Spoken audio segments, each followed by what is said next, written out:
이 밤에도 하나님의 은혜를 사모하고자 나오신 여러분들에게 지혜와 계시의 영으로 하나님의 깨닫는 은혜와 또 하나님이 부어주시는 놀라운 복으로 충만하시기를 간절히 소망합니다.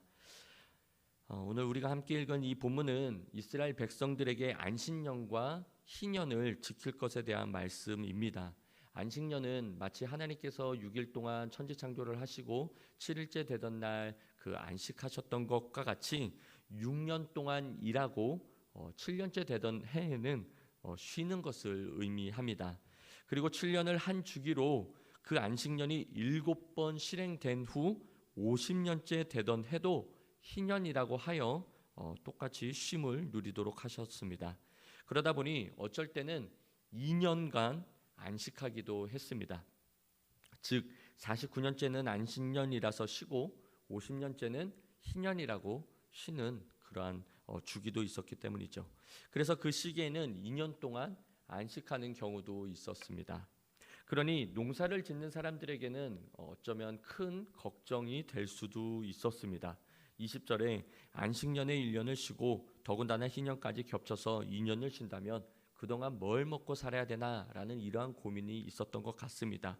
그러자 하나님께서 그 질문에 명확하게 답을 주십니다. 21절에 내가 명령하여 6째 해에 내 복을 너희에게 주어 그 소출이 3년 동안 쓰기에 족하게 하리라.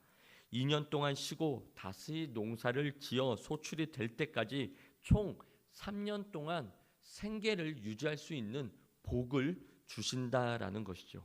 한마디로 생계 때문에 염려하지 말라라는 것입니다. 22절에 충분히 먹을 수 있도록 넘치는 복을 주신다라는 것이죠. 그러니 여기서 우리가 얻을 수 있는 교훈은 우리는 무엇을 먹을까 마실까 입을까 저 이방인들이 구하는 그것을 구하며 사는 것이 아니라 우리는 하나님만을 구해야 된다라는 것을 알 수 있습니다. 왜냐하면 하나님께서 우리의 인간의 생사화 복을 주관하고 계시는 만군의 여호와 우리의 창조주 우리의 또 주인이 되시며 우리를 인도하시는 구원자이시기 때문에 우리는 그분을 의지해야 된다는 것을 알 수 있습니다. 하지만 뻔히 눈앞에 곡식이 맺히고 포도 열매들이 주렁주렁 달릴 수도 있었습니다.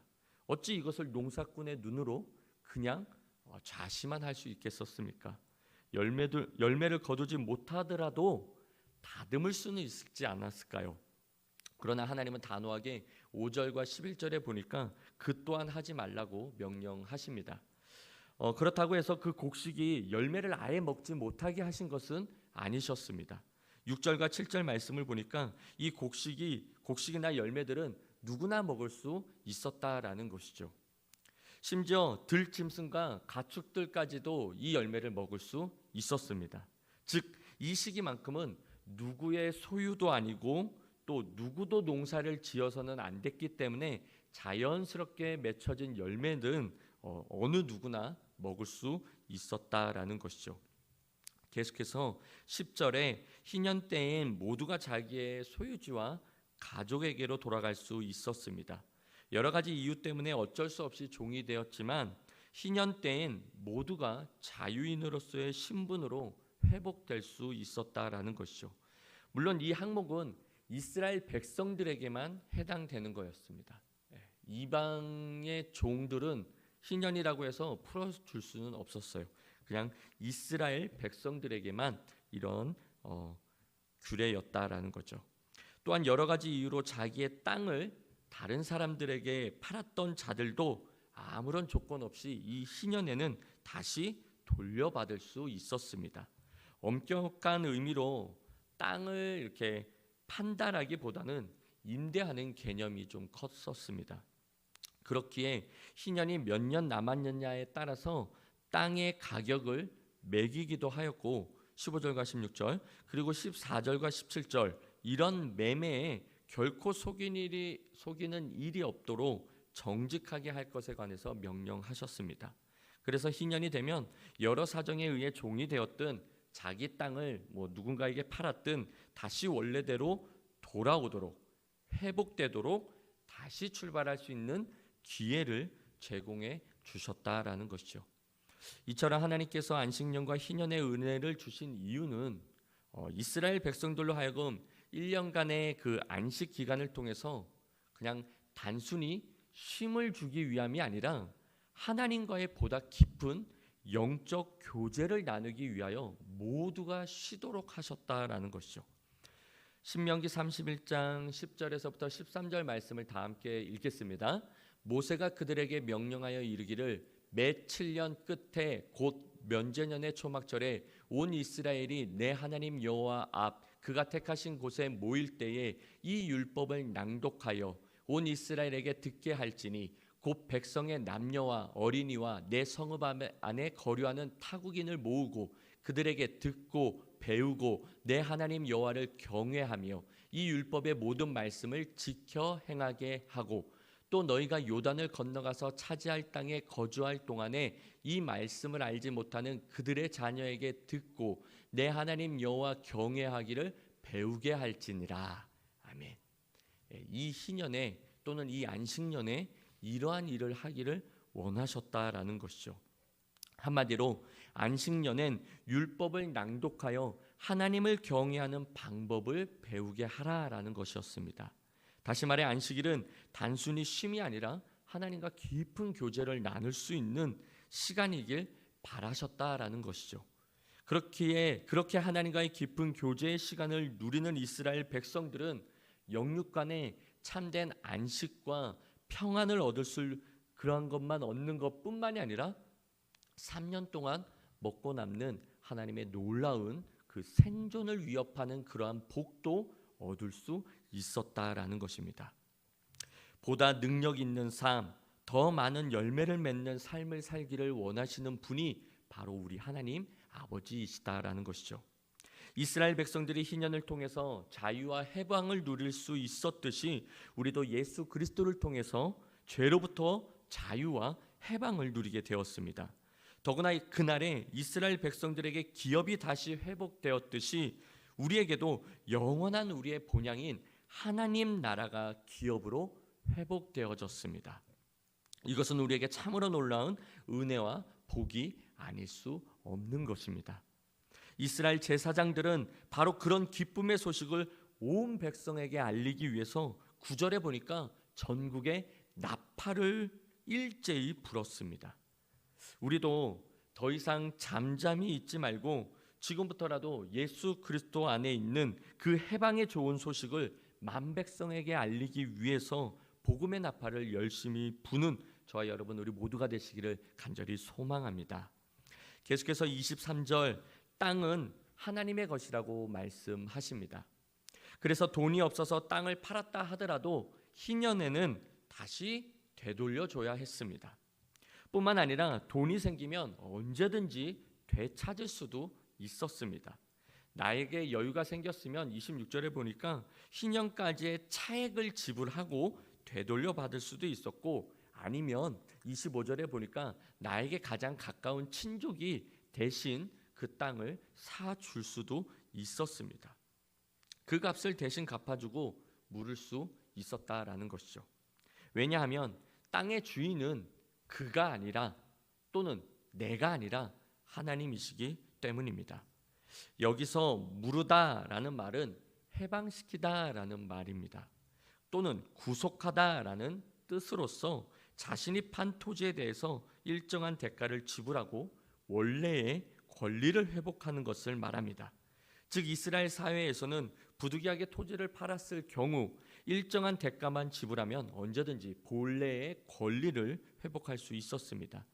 이는 우선적으로 가까운 친족이 대신 값을 지불하고 토지를 회복시켜 줄 수도 있었지만 이를 고엘 제도라고 불리죠. 우리가 룻기서에서 보면은 그러한 것을 알 수가 있었는데 한편 이러한 고엘 제도는 죄에 팔렸던 인간들을 자신의 피값으로 사신 예수 그리스도의 사역을 그 십자가의 그 구속의 사역을 예표합니다. 사실 당시 이스라엘 백성들의 토지가 타인에게 팔렸던 것처럼 우리도 첫사람 아담의 범죄로 인하여 모두 죄에 팔렸던 자들이었습니다. 따라서 우리는 죄의 종노릇하며 죄가 주는 질고와 사망의 짐으로 인해 신음할 수밖에 없는 존재였다라는 것이죠. 우리 스스로는 이 죄의 문제를 결코 물을 수 없었습니다. 왜냐하면 우리에겐 이 스스로에겐 이 죄를 속량할 그런 아무런 능력도 아무런 힘도 없기 때문입니다. 바로 그런 우리를 위해서 예수 그리스도께서 가장 가까운 친족인 예수 그리스도께서 십자가 대속 사역을 통해 대신 죄값을 지불해 주시고 우리를 처음 상태로 회복시켜 주시고 기업을 차지할 수 있도록 해 주셨습니다. 그러므로 우리가 치러야 할 죄의 값을 대신 치러 주신 예수 그리스도께 우리는 날마다 감사하며 그분께 빚진 자로서 마땅히 그분 뜻대로 살아가야 할 줄 믿습니다. 계속해서 29절과 30절 성벽 안에 있는 가옥은 물을 수 있는 기한을 1년으로 제한하셨습니다. 1년이 지나면 물러주지 않고 희년에도 돌려주지 않아도 되었습니다. 그러나 성벽 안에 있는 가옥이 아닌 경우에는 31절에 보니까 언제든지 물을 수 있었고, 또한 성벽 안에 있는 가옥이라 할지라도 레위인의 집은 언제든지 물을 수 있었습니다. 레위인은 농사를 위한 토지를 따로 받은 것도 아니고 성읍의 집만 그들에게 주어진 터전이다 보니 언제든지 물게 해 주셨다는 것이죠. 이는 레위인들을 보호하기 위한 목적이셨던 것입니다. 물론 레위인들에게도 성읍 근처의 토지를 일부 받았지만 그것은 농사를 짓기 위한 거다기보다는 헌물로 받은 가축들을 기르기 위한 장소였기에 그 토지도 34절에 보니까 팔 수 없게 하셨습니다. 이어서 35절 가난한 자들을 돕는 일을 게을리하지 말라라고 명령하십니다. 가난한 자들을 돌보고 배려하는 것은 마땅한 일로 생각하라는 것입니다. 그리고 혹시 돈을 빌려주더라도 이자를 위하여 돈을 빌려주지 말고 이익을 위해 양식을 빌려주지 말라고 말씀하십니다. 왜요? 우리 모두는 23절에 보니까 거류민이기 때문입니다. 즉 우리는 언젠가 이 땅의 모든 것을 내려놓고 하나님의 부르심에 그곳으로 갈 자들이다라는 것이죠. 뿐만 아니라 38절 우리에게 주신 이 모든 것은 다 하나님께서 주신 것이기 때문에 우리는 우리의 것을 우리의 것으로 여길 것이 아니라 하나님이 우리에게 주신 그 청지기적 그러한 마인드로 이웃을 대해야 한다라는 것이죠. 뿐만 아니라 이 사실을 우리가 분명히 인지한다면 이 땅에서 조금 더 뭔가를 소유하고 누리려고 아둥바둥하지 않게 될 것입니다. 욕심을 버려야 우리의 신앙이 흔들리지 않는다라는 것이죠. 욕심은 모든 것을 망하게 하는 도화선이다라는 것을 우리는 기억해야 합니다. 예수 그리스도를 영접한 자라면 예수 그리스도 한 분만으로 우리는 자족할 수 있는 힘이 있습니다. 오히려 여유로운 마음으로 베풀며 살아갈 수밖에 없다라는 것이죠. 예수 그리스도를 영접한 자답게 내 이웃을 내 몸처럼 사랑하는 그리고 베푸는 저와 여러분들 되시기를 간절히 소망합니다. 계속해서 39절 하나님은 그 누구도 종이 될 수 없도록 규정하고 계십니다. 가난하게 되어 사람에게 종으로 팔리는 경우가 생겼을 때에도 종으로 부리기보다는 품꾼이나 동거인처럼 여겨 함께 있으면서 희년까지만 섬기게 하셨습니다. 희년이 되거나 그 값이 지불되면 언제든지 자기 땅으로 또는 자기 가족에게로 돌아갈 수 있었습니다. 땅과 마찬가지로 누군가 친족이 희년까지의 남은 값을 지불하면 속량될 수도 있었습니다. 그리고 속량되지 못하더라도 희년이 되면 언제든지 자유롭게 자유를 얻을 수 있었습니다. 그 이유가 무엇입니까? 42절에 보니까 하나님의 백성인 이스라엘 사람들을 모두 하나님께서 애굽 땅에서 인도해 낸 하나님의 종들이기 때문입니다. 그렇기 때문에 종으로 사고 팔 수 있는 존재가 아니다라는 거죠. 하나님의 것이기 때문에 인간인 우리가 마음대로 할 수 있는 것이 아니다라는 거예요. 그렇기 때문에 43절 가난해서 종으로 팔려왔다 하더라도 엄하게 부리지 말라고 하나님을 경외하라고 말씀합니다. 물론 이스라엘 사람이 아닌 이방인을 종으로 삼을 경우에는 예외로 하셨습니다. 이 부분을 혹 누군가는 차별 아니냐라고 말할 수도 있겠지만 형제 자매 사이엔 결코 주인과 종의 개념이 있을 수 없지요. 즉 우린 주 안에서 형제 자매라는 것입니다. 그래서 서로가 종과 주인이 될 수 없는 것이죠. 그러나 이방인들은 하나님을 경외하지 않고 하나님을 떠나 살고 있는 자들이기에 하나님의 백성이 누리는 권리를 그들 또한 누릴 수 있는 것은 아니었습니다. 쉽게 말해 그들은 하나님의 자녀들이 아니기 때문에 그들에게는 주인과 종의 개념이 있을 수 있다라는 거죠. 참된 평안과 평등은 예수 그리스도 안에 있을 때만 해당됩니다. 세상은 우리로 하여금 독선적이다라고 말할지는 모르지만 진리 안에서 평등이 주어지는 거지 말씀을 떠나서 동성애를 가리켜 합법적이라고 말할 수 있는 것은 아닌 죄라고 말해야 된다라는 거예요. 우리는 결코 그들을 이해할 수도 없고 이해할 필요도 없습니다. 죄는 죄인 것입니다. 그러나 그렇다고 해서 그들을 정죄하거나 그들을 배척해서는 안 됩니다. 우리는 마땅히 그들을 이웃처럼 사랑해야 합니다. 왜요? 이미도 하나님으로부터 아무런 조건 없이 구원의 은혜와 사랑을 받았기 때문이죠. 만약 내 이웃을 내 몸처럼 사랑하지 않는다면 1만 달란트를 탕진받은 우리가 100데나리온을 빚진 자를 탕감하지 않았을 때 다시 그 은혜를 박탈당하였던 것처럼 우리 또한 이웃을 사랑하지 않는다면 하나님으로부터 받은 그 은혜를 박탈당할 수도 있기 때문입니다. 사랑하는 우리 서부제일교회 성도 여러분, 저와 여러분은 이미 하나님으로부터 놀라운 구원의 은혜를 받았습니다. 그것은 이 세상에서 그 어떤 것을 주고도 살 수 없는 은혜 중의 은혜인 것이죠. 그것은 또한 내 공로가 있기 때문에 받은 것이 아닙니다. 내가 무슨 하나님의 말씀대로 더 살았기 때문에 새벽 제단을 한 번도 빠지지 않고 드렸기 때문에 인간의 그 어떠한 노력, 인간의 그 어떠한 공로로 받은 은혜가 아니다라는 것이죠. 전적인 하나님의 은혜인 것입니다. 값 없이 받은, 대가 없이 받은 놀라운 하나님의 은혜라는 것이죠. 그러니 이 은혜는 우리에게 은혜를 베풀어야 할 또 다른 은혜를 낳게 된다라는 거예요. 따라서 우리도 다른 사람에게 은혜를 베풀어야 된다라는 겁니다. 우리가 이웃에게 은혜와 자비를 베풀지 못할 때 우리는 하나님의 진노를 살 수밖에 없습니다. 이런 의미에서 하나님의 구원이 이웃 사랑의 근거가 되는 것입니다. 그러므로 이 사실을 꼭 기억하고 하나님의 그러한 은혜를 입은 자답게 이웃에게 자비와 사랑과 베품의 그러한 실천의 삶이 있기를 간절히 소망합니다. 요한복음 13장 35절은 너희가 서로 사랑하면 이로써 모든 사람이 너희가 내 제자인 줄 알리라 라고 말씀하셨습니다. 예수님의 제자의 기준이 무엇입니까? 사랑이다 라고 말씀하고 계십니다.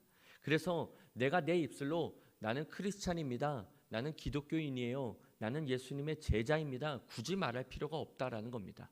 그 열매를 보아 그 나무를 알 수 있다라고 말씀하셨던 것처럼 우리가 이웃을 사랑하게 되면 자연스럽게 우리는 그리스도인의 제자요, 그리스도인이 된다라는 것이죠. 모든 사람이 저 사람은 기독교인이구나, 저 사람은 서부제일교회 다니는 사람이구나 안다라는 거예요. 뭐를 통해서요? 우리가 하나님으로 받은 그 은혜와 사랑을 실천하여 이웃에게 사랑과 은혜로 베풀어 나아갈 때에 그들은 저 사람은 크리스찬이구나 안다라는 것이죠. 그러므로 우리가 해야 할 것은 미움 다툰 시기 질투가 아닌 사랑인 줄 믿습니다. 그가 사랑받을 짓을 하고 있기 때문에 사랑하는 것은 누구나 할 수 있는 사랑입니다. 그런데 그가 나에게 원수처럼 대한다 하더라도 우리는 그 원수라 할지라도 사랑해야 된다라는 것이죠. 왜요? 그 사람 때문에 사랑하는 것이 아니라 사랑의 하나님께서 내 안에 계시기 때문에, 하나님의 사랑과 은혜를 나는 받았기 때문에 그 사랑으로 인해서 우리는 그를 사랑하는 것이다 라는 것이죠. 그래서 내 유익이 아닌 하나님의 뜻을 위하여 우리는 그 기꺼이 사랑하는 것입니다. 내 감정이 아닌 하나님의 기쁨을 위해 우리는 기꺼이 그를 사랑하는 것이죠. 내 감정이 아닌 하나님의 기쁨을 위해 그 잔을 기쁨으로 마셨던 예수님처럼 우리 또한 하나님을 사랑하고 또 내 이웃을 사랑하며 나아가야 할 줄 믿습니다. 궁극적으로 사랑은 너의 문제가 아니라 사랑 없는 나의 문제다라는 것이죠. 즉 사랑받는 대상의 문제가 있는 것이 아니라 사랑하는 주체가 문제라는 거예요. 내가 사랑스러워서 사랑한다, 내가 사랑스럽지 않아서 사랑하지 않는다라는 말은 다 틀린 말입니다. 내가 사랑을 가지고 있으면 누구든 사랑할 수 있습니다. 그러나 반대로 나에게 사랑이 없으면 그 사랑받는 귀여운 아기라 할지라도 사랑할 수 없습니다.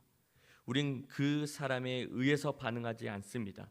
우린 그 사람이 나를 사랑하기 때문에 그를 사랑하지도 않습니다. 우린 그 사람이 나를 사랑하기 때문에 나도 그를 사랑하는 것은 아니다라는 것이죠. 설령 그 사람이 나를 미워해도 이미 받은 하나님의 사랑이 내 안에 있기에 다시 이미도 내 안에 사랑이신 예수 그리스도가 함께하고 계시기 때문에 우린 그를 사랑하는 것입니다. 사랑하는 자만이 예수님의 제자입니다. 사랑하는 자가 천국에서 영원히 주님과 사랑할 수 있습니다. 사랑하는 전제하에 그 사람을 변화시키려고 하지 마십시오. 우리의 자녀들, 우리의 남편, 우리의 아내들 사랑이다라는 그 면목하에 변화시키려고 하지 마십시오. 고린도 후서인가요? 사랑은 언제나 오래 참고 사랑은 언제나 온유하며 사랑은 시기하지 않으며 그 말씀이 있지 않습니까? 찬양도 있고 사랑은 오래 참는 겁니다. 우리 주님은 우리에게 사랑하라고 명령하셨지 사랑을 되받으라라고 말씀하시지는 않으셨습니다. 사랑은 그저 우리가 다른 사람에게 해야 할 일일 뿐인 것입니다. 사랑하는 성도 여러분, 예수님을 사랑하신다면 아멘. 네, 그러면 가까운 옆 사람을 사랑하십시오. 가장 가까운 우리 가족부터 사랑하십시오. 그것이 곧 예수님을 사랑하는 것입니다.